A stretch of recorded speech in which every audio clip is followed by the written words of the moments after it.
It was 3 years ago during Diwali, a time of celebration and festivity. I was just a teenager doing odd jobs to help support my hardworking parents. I took delivery job at a small shop that sold firecrackers and other festive items. On that fateful night, as we were closing our shop, the phone rang and it was an urgent request for firecracker delivery. The shop owner offered me extra money to make the delivery, and without much thought, I agreed. I quickly gathered the requested firecrackers and set out on my bicycle to make the delivery. It was cold night and the air had a crisp winter feel to it. I enjoyed the solitude of the ride and started singing as I pedaled along. The delivery location was on outskirts of city. I made the delivery and on return journey to get back home faster, I decided to take a shortcut through a narrow dirt road that I was familiar with, having used it many times. As I continued my journey, I approached an old bridge on the road. The bridge was small and narrow. I had crossed it countless times before. However, as I passed over to the other side, I heard a voice call out my name. It was soft, feminine voice that sent shivers down my spine. I initially dismissed it, thinking I had imagined it, but then I heard it again, clear and distinct.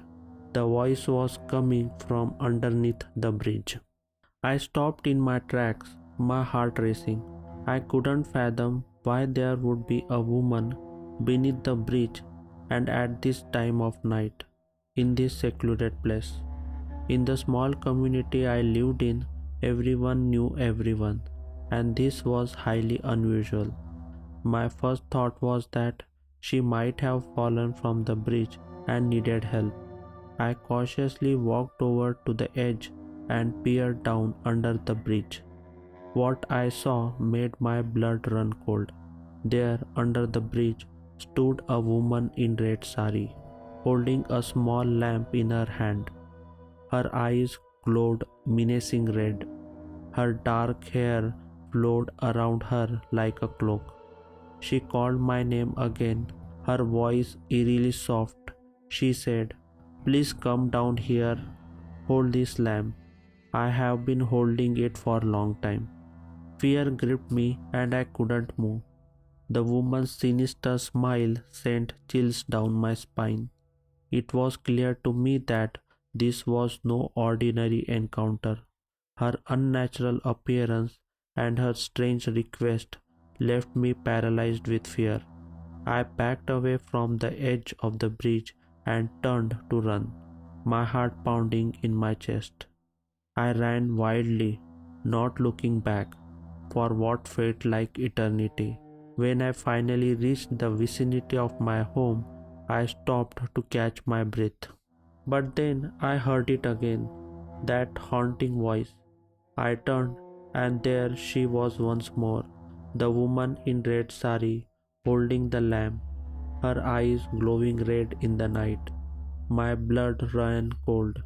I ran to our front door, banging it frantically, yelling for my parents to open it up. My father and mother rushed to the door, bewildered by my frenzied state. I quickly recounted the harrowing experience to them. My father grabbed a flashlight and went to investigate the nearby area. However, there was no sign of woman or anything unusual.